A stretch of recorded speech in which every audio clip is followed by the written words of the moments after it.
Ito pwede makain po siya, guys. Makain ito. Itong bulaklak niya. Anong tawag dito? Yung cactus. Ayan o. Ang daming bulaklak. Ang sarap nito kainin. Ito. Makain yung bulaklak niya. Yung cactus. Makain. Ang dami. Hindi nakuha.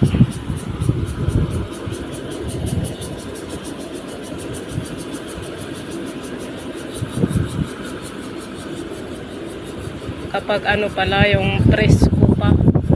Pero pag ganito, hindi na pwede kainin. Yung bulaklak, yung lumalabas pa yung ano niya, bulaklak, yung pwede yun, ano, kainin. Pero pag ganyan na, hindi na.